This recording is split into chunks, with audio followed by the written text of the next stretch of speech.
Salam dostlar, Magiya baxırsınız. Növbəti buraxılışımızda hər birinizi xoş gördük. Bugünkü söhbətimiz fərqliliklərdən yox, məhz bərabərliyin və güclü iradənin özündən olacaq. Özəl övlad anası, bloger Aysel xanım Mirzəyeva qonağımızda. Aysel xanım, xoş gəlmisiniz. Salam, dəvətiniz üçün çox sağ olun, çox minnətdaram. Biz təşəkkür edirik vaxt ayırıb gəldiyiniz üçün. Aysel xanım, biz bugün biraz inklüziv mühit, ümumiyyətlə bu aləmi müzakirə eləmək istəyirik və bilirik ki, siz bunun üçün kifayət qədər çox böyük işlər görürsüz. Kitab yazmısınız. Bloqunuzun məqsədi amalının bir hissəsi də məhz budur. Bu barədə kifayət qədər çox danışırsınız. Nə qədər çox danışırsınız, nə qədər təsir eləyə bilirsiniz? Biraz bu səylərin, bu addımların, təşəbbüslərin nəticələrindən danışmaq istəyirik. Əslində mən öz uşağımın diaqnozunu biləndə çox şokdaydım. Və bu şoku özüm keçirdəndən sonra anladım ki, digər analar da bundan keçir, digər valideynlər və öz bu həyəcanları ilə tək başına qalır.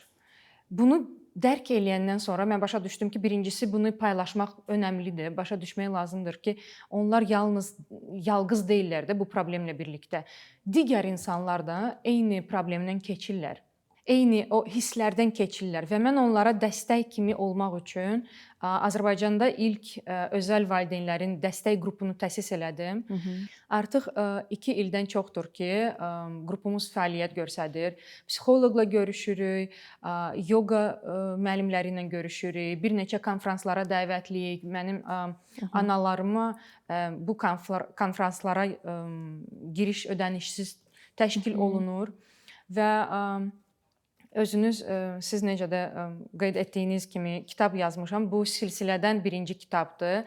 Fiziki məhdudiyyəti olan uşaq haqqındadır və məktəbə qədər və kiçik məktəbli uşaqlar üçün nəzərdə tutulub ki, onlar artıq kiçik yaşından fərqliliyi duysunlar, başa düşsünlər ki, digər uşaqlarla necə ünsiyyətdə olmaq mümkündür.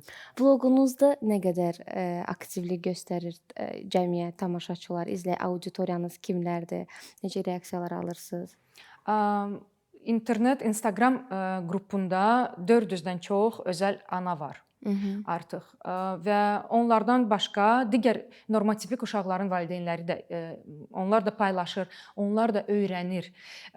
Çox saylı suallar da gəlir mənə ki, məhz Aysel xanım, biz öz normatipik uşağımıza fərqli uşaqları necə izah eləyək? Kiçik uşaq, fərqli uşaq görəndə sualı yaranır ki, anam, bu uşaq niyə əlil arabasındadır və ya anam, bu uşaq fərqli belə hərəkətlər niyə edir və onlar məsləhət axtarmaq üçün mənə müraciət eləyirlər ki, bəs biz uşağımıza necə bunu izah eləyə bilərik? Necə fikirləşirsiniz? İnklüziv mühit yaratmaq üçün ən böyük maneələr bu gün nədir? Cəmiyyətin düşüncəsi, yanaşması və yaxud da ki, sizin üzərinizə düşən buradakı vəzifə öhdəlik nədir? Müəyyən təzyiq varmı? Təəssüflər olsun ki, hələ də ölkədə cahil düşüncələr var və çox sayda, Bakıda demirəm, amma ola bilsin ki, bölgələrdə fərqli uşaqlardan çəkinirlər. Elə olur ki, bəlkə qorxurlar, utanırlar, barmaqla göstərirlər. Yəni ki, təəssüflər olsun ki, bu hələ də bu hallar baş verir və mən çalışıram ki, həm bloqda, həm də ki, qrupda bunu izah eləyim ki, normatipik uşaqlar artıq norma kimi bir şey, təəssüflər olsun ki, artıq silinir. Get-gedə autizm spektrli olan uşaqlar çoxalır və biz artıq onlarla yaşamağı öyrənməliyik. O demək deyil ki, biz də eyni olaq, amma onları dərk etmək üçün cəhd eləməliyik. Yəni ki, məsələn, özəl uşaqların əksəriyyəti öz həyəcanlarını və ya əsəblərini göstərmək üçün stim kimi, yəni ki, onlar hərəkət eləyirlər, nəsə və ya əllərində eləyirlər, ya bədənləri ilə eləyirlər. Bu heç kimə ziyan vermir. O sadəcə öz əsəblərini bədən üsulu ilə çıxarmaq istəyir və ona barmaq göstərmək və ya nəsə demək düzgün olmaz. Sadəcə uşaq əsəbidir və ya hal-hazırda həyəcanlıdır. Bu sadəcə digər uşağa və onun valideyninə izah etmək üçün yetərlidir ki, o sadəcə heç kimi əl vurmur, öz hisslərini bu cür paylaşır. Normatipik uşaqlar adətən deyə bilir ki, mən hal-hazırda qorxuram və ya mən həyəcanlıyam. Xüsusi övladlar ya danışıq qabiliyyətinə malik deyillər hələ ki və ya öz hisslərini dilə ala bilmirlər. Ona görə də sadəcə bədən üsulu ilə onu göstərirlər. Fərqlilik də olur, yəni ki, fərqli hərəkətlər də olur, amma onu digər insanlar qəbul eləyəndə artıq ana da həyəcanlanmır. Ona görə ki, ananın həyəcanı uşağa təsir eləyir və nə qədər ana həyəcanlıdırsa, fərqli uşaq da onu qəbul eləyir, özü həyəcanlanır, hiss eləyir, bəli. Bəzi hallarda o sadaladığımız insanlar yox, digər bir qrup, bəzi hallarda insanlar xüsusi qayğıya ehtiyacı olan uşaqlara, insanlara dəstək olmaq, onlara nə cürsə nədəsə kömək eləmək istəyirlər, amma bunu bilmirlər necə eləsinlər. Doğrudan, yəni belə bir sual var və belə bir məsələ var. Necə fikirləşirsiniz? Nədən başlamalıyıq? Nəyə diqqət eləməliyik? Doğrudan da xüsusi qayğıya ehtiyacı olan insanlara həssas qrupa, həssas yanaşır. Amma bu yaxşı mənada deyirəm bunu. Əlbəttə iş ondadır ki, kömək etmək istəyənlərin sayı da çoxdur. Amma ilk öncə bilirsiniz nədən başlamaq lazımdır? Sizə necə kömək eləyə bilərəm? O yetərlidir. Yəni ki, birincisi ananın həyəcanını aşağı salır, ikincisi də ki, bəlkə doğrudan da hal-hazırda hansısa bir vəziyyətdə köməkcil ola bilərlər. O yetərlidir. İnsan yəni ki, öz tərəfindən bir cür köməyi təsəvvür eləyir. Ana üçün isə fərqli cürə lazımdır və sadəcə bir sual yetərli ola bilər. Biz bilirik ki, onların fiziki aktivliyi həm müalicə prosesində, həm də ümumi rifahına çox yaxşı təsir eləyir. Bu baxımdan müəyyən dərnəklər, onlar üçün rəqs qrupları, üzgüçülük və belə fəaliyyətlər nəzərdə tutulub sosiallaşmaları üçün. Elə yerlərə uşağı tək buraxmaq kimi bir variantını seçiminiz, istəyiniz olur, yoxsa yəni yenə də o bayaq sadaladığımız təzyiq sizi qorxudur? İş ondadır ki, inklüziv cəmiyyət sırf ondan başlamalıdır ki, normatipik uşaqlar xüsusi övladlarla tanış olsun, təmasda olsun. Bunun üçün fərqli dərnəklər var əslində. Həm rəqs dərnəkləri var. Təəssüflər olsun ki, o qədər də çox deyil. Məsələn, Dost Agentliyinin özəl uşaqlar üçün öz dərnəyi var. Onlar yalnız birlikdədirlər orada. Onlar üçün ödənişsiz dərnəklər var. Amma o qədər də ölkə üzrə azdır, o qədər də çox deyil. Amma istənilən halda orada nə qədər sərbəst buraxa bilərsiniz uşağınızı məsələn ora? Niyə də yox? İstəyərdik, amma bunu da deyim, özəl uşaqların valideynləri çox kontrolludurlar. Ona görə ki, onların qorxu səviyyəsi, həyəcan səviyyəsi çox yüksəkdir.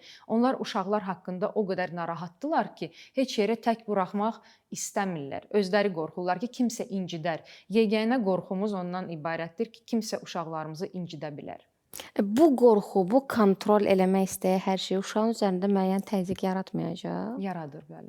və bu uşaq onu hiss eləmir. Əksər hallarda yox. Hiss eləmir. Siz qeyd etdiniz ki, dərnəklər çox azdır. Yaratdığınız qrupda əslində sizin də belə etmə bir şansınız, təşəbbüsünüz ola bilər.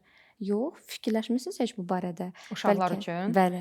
Bəlkə siz yaradasınız. İş ondadır ki, uşaqlar üçün hər şey var, valideynlər üzrə heç kim işləmir və mənim öz hisslərimə görə, yəni ki, mən özüm tək qalmışdım deyə, mən valideynləri, anaları düşünürəm. Ona görə ki, sağlam ana sonra bu sağlamlığı, bu sakitliyi uşağına da ötürə bilir və başlama həmişə anadan lazımdır ki, bu ana öz ağrılarını uşağının üstünə salmasın. O ağramasa, o özü içindən incitməsə, uşağını da incitməz, digərlərini də incitməz. Ona görə mən uşaqlarla işləmək əlbəttə lazımdır, amma mən hələ ki onu hiss etmirəm. Hələ ki bu ismarıc gəlməyib içimdən. Sizin övladınız hansı fiziki aktivlikdən istifadə edir daha çox? Hansı dərnəklərə, bəlkə rəqs, musiqi, hansı ilə məşğul olur? Və yaxud üstünlük vermirsiniz, verməyə də Verirəm əlbəttə. Fəxr də eləyirəm.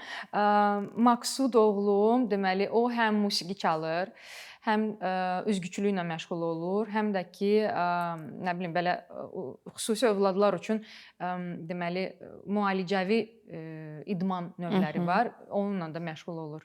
Nəticələri necədir? Deməli psixoloqlar bütün insanların arasında ölçüblər ki, dünyada ən yaxşı üsul, beyni istifadə, inkişaf etmək üçün ən yaxşı üsul musiqidir. Və musiqi həm özəl uşaqları, həm normatipik uşaqları çox sakitləşdirir. Beyinlərində bu neyron əlaqələri qurur. Onlar üçün çox faydalıdır. Yəni mən öz uşağımda da, öz övladımda da görürəm bunu. İstənilən halda hər nə ilə məşğul olursa olsun, ona uğurlar arzu edirik. Sağ Sizə ol. də həmçinin gördüyünüz işlər doğrudan da çox qiymətlidir. İstər bu kitab olsun, istər bloq fəaliyyətiniz olsun, yaratdığınız vloqlar olsun. Çox sağ olun Siz buna sağ görə. olun. Təşəkkür edirik həm Çox də sağ olun. vaxt ayırıb gəldiyiniz üçün. Çox xoş oldu, minnətdaram. Əzm, iradə və komanda ruhu. Bəzən bunlar hər şeydən güclü olur. İndi isə bütün maneələrə baxmayaraq futbola olan marağından vaz keçməyən amputant futbol komandası ilə yaxından tanış olaq.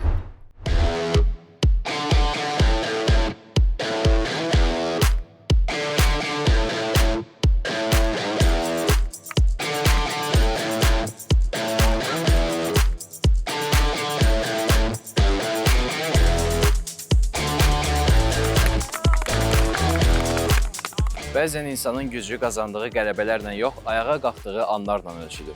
Bugün tanış olacağımız insanlar 44 günlük vətən müharibəsi zamanı mina partlayışları nəticəsində xəsarətlər alsalar da həyata olan inamlarını itirməyiblər.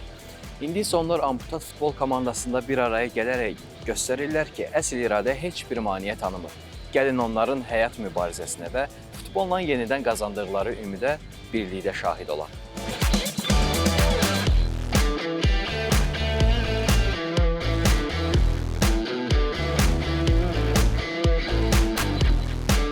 Bugünkü müsahiblərimiz Azərbaycan amputant futbolu üzrə milli komandanın üzvləridir. Salam. Sağ olun. Hər birinizi xoş gördük. Gəlin əvvəlcə sizi yaxından tanıyaq. İlk öncə istərdim ki, mən komanda haqqında bir balaca məlumat verim. Ehtiyatda olan kapitan Əybov Fərhad Rüstəmoğlu 1988-ci ildə Qazax rayonunda anadan olmuşam. Daha sonra hərbi müəssisələrdə təhsil almışam və xidmətimi davam elətdirmək üçün müxtəlif ensaylı hərbiçilərdə xidmət eləmişəm, zabit kimi fəaliyyət göstərmişəm. 2019-cu ildə düşmənin atdığı snayper gülləsi nəticəsində yaralanmışam və ondan sonra bu futbolla tanış olub, bu futbola gəlmişəm. Bu formada mənim fəaliyyətim burada başlayıb. Sizlər? Quliyev Şahmar, Caranboy rayonunda dünyaya gəlmişəm 1996-cı ildə. Mən ümumi səbəbdən fiziki məhdudiyyətdəyəm, ikinci qrup fiziki məhdudiyyətdəyəm. İdmanla, yəni demək olar, idman tarixim biraz dərindir. Bir 10 ildən artıqdır, yəni professional şəkildə idmanla məşğulam. Amma 2024-cü ildə Azərbaycan amputat futbolunda qapıcı kimi fəaliyyətə başlamışam. Hazırda fəaliyyətimi davam etdirirəm. Sizlər? Vətən müharibəsi qazisi Sənan Hacıyev 2001-ci il Neftçala rayon Boyar kəndində anadan olmuşam. 2020-ci ildə Azərbaycan amputat futbolunda fəaliyyətə başlamışam və hələ də davam etdirirəm. Amputat futbol komandasını təşkil etmə ideyası necə yarandı? Ümumiyyətlə istərdim bu barədə sizə qısa da olsa bir məlumat verim. Amputant futbol ümumiyyətlə nədir, necə yaranıb, dünyada bu hansı formada kəşf olunub bu idman növü? Bu idman növü 41-45 müharibəsində belə deyim də, reabilitasiyaya ehtiyacı olan insanlara dəstək məqsədindən qoltuqaltı çəliklərdə futbolun professionallığından, peşəkarlığından, şöhrətli idman növü olmağından istifadə edərək bunlara qeyri-peşəkar da olsa belə bir futbol yaradıblar. Daha sonra bu futbol şöhrət qazanmağa başlayıb. 75-ci illərdə artıq bu bir neçə dövlətdə vüsət alıb və qitələr arasında yarışlar, turnirlər keçilməyə başlayıb. Ondan sonra ilk dəfə Amerikada 95-ci ildə dünya çempionatı təşkil olunub və beləcə ölkələrin sayı artmağa başlayıb. Yəni bu idman o qədər şöhrətlənib ki, hal-hazırda dünyada 67 ölkə bu idman növünə qoşulub və fəaliyyət göstərir. Avropada isə bu ölkələrin sayı 21-ə çatdı hal-hazırda. Biz də Avropa ölkəsi olaraq bu idmanda Azərbaycan bayrağını qaldırmaq üçün əlimizdən gələni eləyirik. Ümumiyyətlə, amputant futbol haqqında danışarkən mən onu demək istərdim ki, həqiqi mənada şəxsən özümdən götürürəm. Mən bu futbolla bayaq dediyim kimi 19-cu ildə tanış olmuşam. Mən yaralandıqdan sonra düşünürdüm ki, mənim üçün həyat tamamilə dəyişdi, pasiv bir həyata keçdim. Ancaq bugünkü gün mənim komanda yoldaşlarım, öz kurs yoldaşım Əliyev Qurban gəldi mənə bu futbolun olduğunu, bu futbola necə bir idman növü olduğunu dedi. Mən əvvəlcə düşünürdüm ki, mən bu idman növündən bacarmaram. Amma gəldikdə, bu idmana gəldikdə özüm kimi insanları görüb və buradakı fəaliyyətin gözəlliyini, peşəkarlığını görüb gündən-günə bu idmanda inkişaf eləməyə başladım. Hal-hazırda milli komandanın kapitanı kimi fəaliyyət göstərirəm komandada. Hər bir insan düşünə bilər ki, bu futbol bizim üçün çox ağırdır. Biz bu şeydə necə top oynaya bilirik. Amma yavaş-yavaş insan elə bir varlıqdır ki, özü istədiyi halda hər şeyə qadir ola bilir. Şəxsən özümdən belə, yəni bir çox insanlarımız bu futbola gəliblər və bundan sonra daha da xoşbəxt olmağa başlayırlar. Bu bizim üçün çox önəmlidir. Amputan futbol komandasının fəaliyyəti haqqında bizə məlumat verərdiniz biraz da. Amputan futbol komandasının fəaliyyəti haqqında biz Azərbaycan Amputan futbol ailəsi olaraq Azərbaycan Amputant milli komandası kimi fəaliyyət göstəririk və hal-hazırda bizi AFFA, eləcə də Azərbaycan Minə Təmizləmə Agentliyi ANAMA dəstəkləyir və biz bu fəaliyyətimiz dövründə 2023-cü ildən bu yana ilk dəfə rəsmi olaraq Şotlandiyada biz Millətlər Liqası D diviziyonunda çıxış eləməyə başlamışıq. Həmin çıxış zamanı biz 5 ölkə ilə Hollandiya, Şotlandiya ev sahibliğində, Albaniya və Kosova, bir də Azərbaycan 5 ölkə arasında yüksək nəticə topladıq. İkinci yerə çıxdıq həmin turnirdə. Yüksək nəticə həm də o demək idi ki, biz Avropa çempionatına vəsiqə qazandıq. Bir il sonra 2024-cü ildə Fransanın Evian şəhərində keçirilən Avropa çempionatına qatıldıq. Bu da bizim ilk debut elədiyimiz bir turnir idi, yeni yaranmış bir komanda olaraq. Burada da əlbəttə uğurlu nəticə əldə elədik. Ümumiyyətlə bizim futbolun digər futboldan fərqi odur ki, tək kubok qazanan birinci, ikinci, üçüncü yerlər yox. Bizdə sıralama başdan sona 16-cı yerə qədər hər kəsin nəticələri bölünür və bütün komandalar demək olar ki, bir-birindən turnirdə görüşür və biz 16 komanda içərisində ilkin olaraq debut eləyən komanda kimi sonuncu sırada olsaq belə, yarışın sonunda biz 10-cu pilləyə qədər yüksəldik. Bu da bizim üçün tarixi bir uğur idi. Ondan sonra biz Azərbaycanda 2025-ci ildə Millətlər Liqasının C diviziyonuna yüksəlmişdik. Orada bayaq qeyd elədiyim kimi D diviziyonundan həm Avropa çempionatına vəsiqə qazanmışdıq, həm də C diviziyonuna yüksəlmişdik. C diviziyonunu Azərbaycanda təşkil elədik və Azərbaycanda da yüksək nəticə əldə elədik. Üçüncü turun nəticəsinə görə Azərbaycan milli komandası qrup cədvəlində birinci yerdə idi. Burada bizim rəqiblərimiz daha da professional, daha da peşəkar komandalar idi. Hansı ki, bunların içində yenə Hollandiya, Ukrayna, Belçika komandaları var idi. Bir də İsrail. Biz həmin komandalarla üçüncü turun nəticəsinə görə liderlikdə idik. Sadəcə olaraq son turda, son oyunda bizim komandamızdan 2 üzvümüz, əsas oyunçu, biri də mən idim və gördüyünüz Sanan qardaşım qırmızı vərəqə ilə cəzalandırıldıq. İştirak eləyə bilmədik və 2 əsas oyunçumuz da zədəli olduğuna görə həmin oyunda iştirak eləyə bilmədi. Ona görə bir balaca da bəxt üzümüzə gülmədi. Ona görə biz yarışı 3-cü pillədə tamamladıq. Psixoloji baxımından amputan futbol komandası sizə necə kömək edir? Psixoloji baxımdan, yəni mən 2020-ci ildə dediyim kimi Vətən müharibəsində minəyə düşərək sağ ayağımı itirdim. Yəni minəyə düşərkən beynimdə bu an var idi ki, mən necə yaşayacağam, mənim ayağım da getdi, belə elə. Sonra bu futbolla tanış olandan sonra mən bu stadionda ikinci ayağımı qazandım, yəni sağ ayağımı qazandım. Və rəhbərimiz Elnur Sadiqovla bərabər söhbətlərimiz oldu, sağ olsun bizi hər dəfə yanımızda durdu, bizə dəstək oldu və onun sözləri ilə biz bu stadiona girib həm sağ ayağımı hiss elədim, həm məşq yoldaşlarımla münasibətimiz daha alındı. Baxdım ki, mənim kimi burada insanlar da var.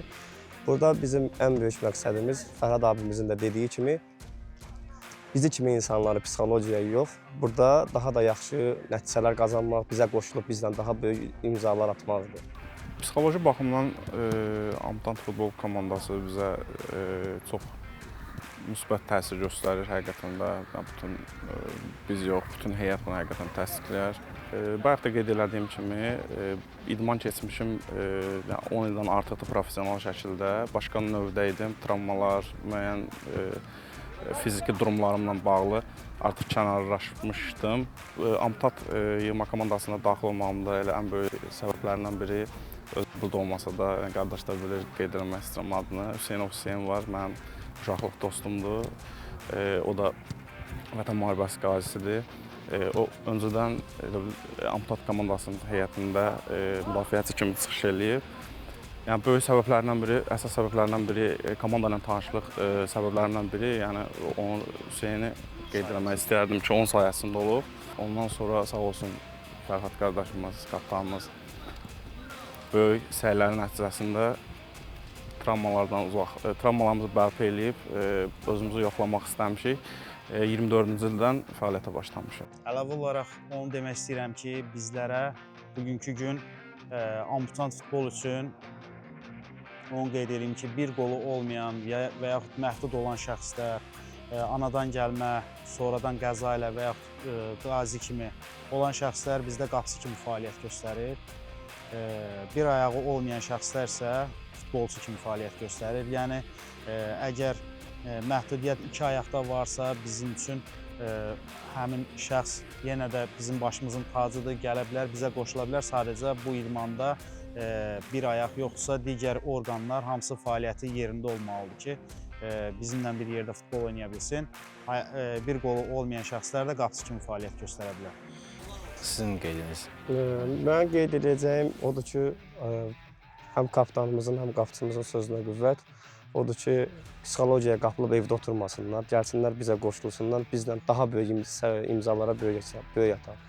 Çünki dediyim kimi biz Avropaya çox getmişik, Avropada bizim böyük nailiyyətlərimiz olub. Yəni Avropada çıxırsan öz bayrağının, himnin səsləndirirsən, insanın tükü biz olur. Yəni biz də istəyirik ki, bizi kimi insanlar gəlsin, bizlə eyni duyğuları yaşasınlar bu stadionda, istər xaricdə, istər Avropada. Son olaraq onu da qeyd eləmək istəyirəm ki, ümumiyyətlə bizim bu fəaliyyətimizdə bizim nə qədər özümüzün belə deyim, əzmkarlığımız da olsa, bizə dəstək göstərən qurumlar, dövlət qurumları, ayrı-ayrı şirkətlər var.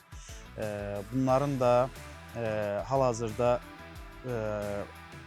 məşq elədiyimiz stadion Azərkimya İstehsalat Birliyinin tabeçiliyində və Sumqayıt Futbol Klubunun tabeçiliyindədir. Biz hər ikisinə dərin təşəkkürümüzü bildiririk ki, bizə bu cür şərait yaradıblar və bizdə burada yüksək səviyyədə diqqət göstərirlər. Düşünürəm ki, vaxtımız az olsa da söhbətimiz maraqlı keçdi. Sizə buna görə təşəkkür edirik və fəaliyyətinizdə uğurlar arzu edirik. Çox sağ olun.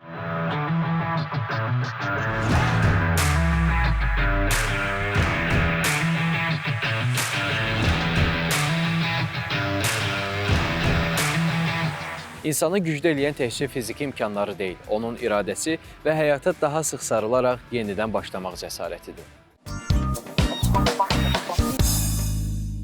Belə dostlar, bir buraxılışımızın da sonuna gəlib çatdıq. Makdə başqa hansı mövzuları görmək istəyirsiniz? Elə bu barədə həm də rəy və təkliflərinizi bizə sosial şəbəkələrdən yazmağı unutmayın. Sağ olun, salamat qalın.